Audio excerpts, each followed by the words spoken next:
안녕하십니까. 민주당의 이재명 후보가 대구 경북을 다니면서 쏟아내는 말들이 참으로 가관입니다.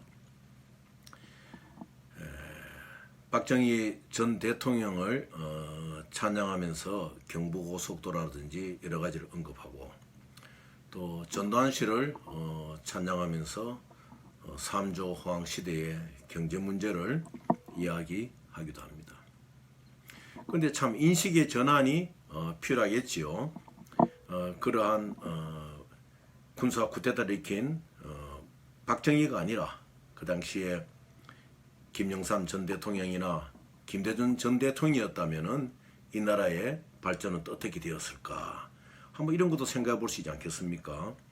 그러면은 또 전두환의 그 3조 호황, 유가가 안정되고 또 금리가 안정되고 달러가 저달러 아주 가치가 낮아질 때 어차피 그거는 가만히 있어도 호황이 될 수밖에 없었는데, 또 그 당시에 우리 김영삼 전 대통령이나 김대중 전 대통령이 지도자였다면은 이 나라가 어떻게 되었겠느냐. 경부 고속도로 문제도 그렇습니다. 서울과 부산이 아주 직선으로 잘 놓였더라면은 지금 이 경부 고속도로가 조금 삐뚤삐뚤하지 않습니까? 무리하게 그 구미라든지 사곡이라든지 아포 대신 그 부근에 박정희 전 대통령의 고향 가까운 곳에 그 공단을 놓고 고속도로의 어떤 그 계획을 세우다 보니까 국토 전체가 굉장히 불균형한 모습을 드러내고 있는 것입니다. 심지어 어떤 구간은 2층으로도 고속도로를 놓을 수 있는 구간도 있었습니다. 자, 그러면 다 지나간 이야기입니다. 지금 현재 우리는 21세기에 살고 있고 미래를 지향하여 어떻게 하면 이 국민들에게 정책적으로 국민의 주머니에 있는 돈, 국민의 세금을 가지고 뭐를 한다는 것이 아니라 어떻게 하면 국가의 부를 증대시킬 것인지, 이 대통령 후보라면 그 정도의 정책을 내놓아야 되는데, 모든 후보들 주요 정당의 양대 후보를 보면은 전부 다 국민의 세금에 의지해 가지고 무엇을 한다 이렇게 참 말하고 있는 부분들이 참으로 안타깝습니다.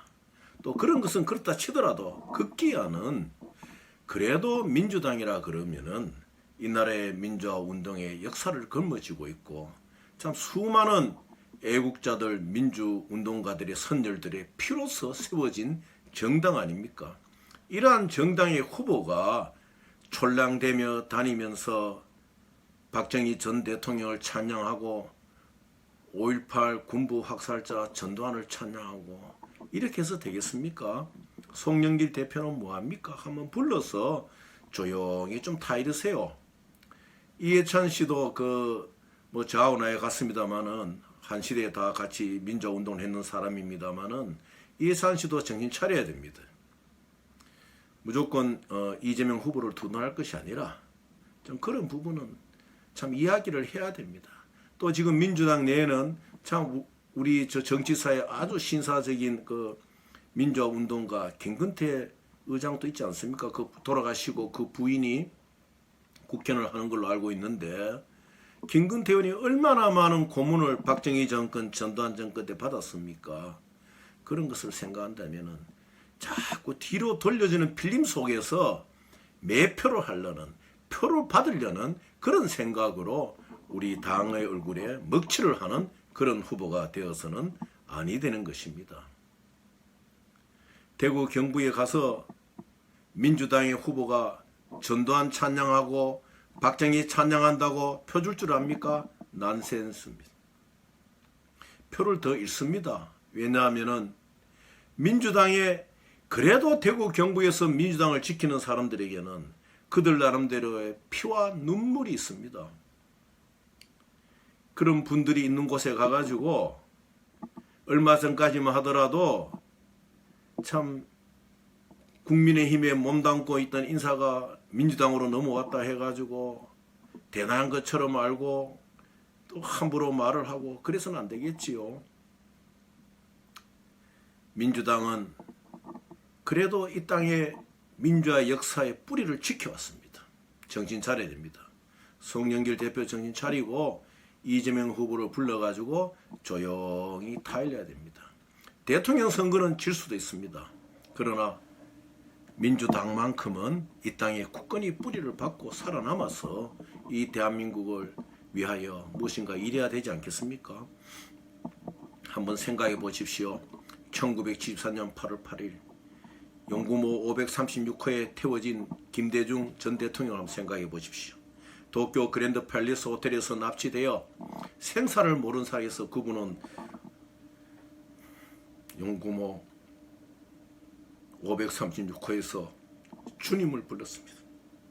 예수님 살려주십시오. 그때 미 CIA의 헬기들이 나타나고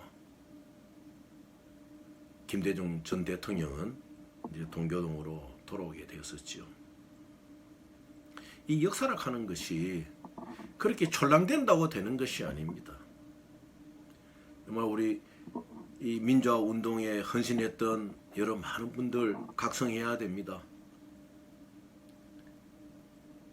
이러한 잘못된 발언을 하는 후보를 향하여 바른 소리를 하지 못한다면은 그 옛날에 민주화 운동했던 것이 무슨 소용이 있겠습니까? 전부 다 정신 차리시고 이 선거를 정책 선거로 가야 돼. 미래를 향한 선거.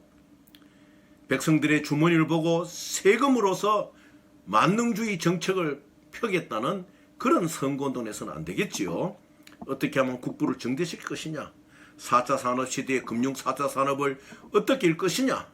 이러한 것에 좀 정책적인 초점을 맞춰야 되는데 우리 어린 청년들이 그냥 빵 하나 주듯이 그렇게 얕은 정책 토의를 하고 이렇게 해서 이 나라의 장래가 어떻게 만들겠다는 말씀입니까? 참으로 답답한 노릇이지요. 양대 진영의 후보들은 참 생각해야 됩니다. 뭐 국민의힘이 어차피 참 뭐 민주당하고 정책이 틀리지만 그래도 민주당의 후보가 돌아다니면서 전두환 찬양하고 박정희 찬양하고 그런 일 했어야 되겠습니까? 우리 송영길 대표가 민주당 내에서도 이것은 좀 이슈화 해가지고 이런 일들을 안 만들어야 되지요. 옛날 사람들 끄집어내어서 매표하려는 그런 행위는 하지 말고 정책 비전으로 나가야 됩니다. 또 민주당의 이재명 후보가 에너지 고속도로라는 게 저는 무엇인지 잘 몰랐어요. 그런데 어제 언뜻 그 경북 지역을 다니면서 말을 할 때 에너지 고속도로를 자네가 햇빛 연금을 타게 해주겠다. 바람 연금을 타게 해주 이런 말을 내가 들었을 때 그러면은 그거는 뭐 풍력 발전, 태양광 발전을 한다는 이야기인가. 만일 그렇다면 신중하게 하세요. 태양광 발전, 풍력 발전은 이 시대의 한물간 이런 그런 에너지 동력입니다. 왜냐? 우리나라에는 현실적으로 안 맞지요. 뭐 경주, 포항이나 저런 데 다 있는 단지들 한번 보십시오. 그 제대로 안 맞습니다. 그런 것을 잘해야 되지. 그렇게 가볍게 정책을 내뱉고 구태여 풍력이나 태양력 발전하려면 아프리카를 지원하세요. 거기는 얼마나 많은 수자원과 얼마나 많은 햇빛이 있습니까?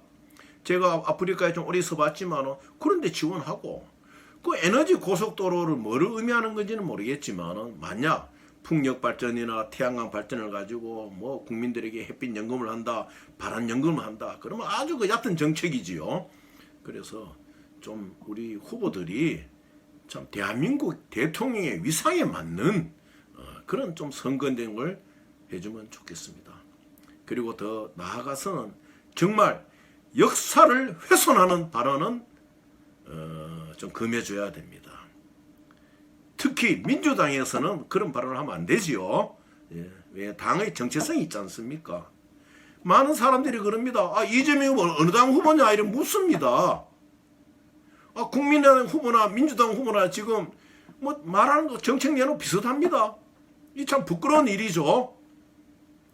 다 정신 차려가지고 미래로 나가는 정책을 개발하고 뒤떨어진 정책은 뭐냐?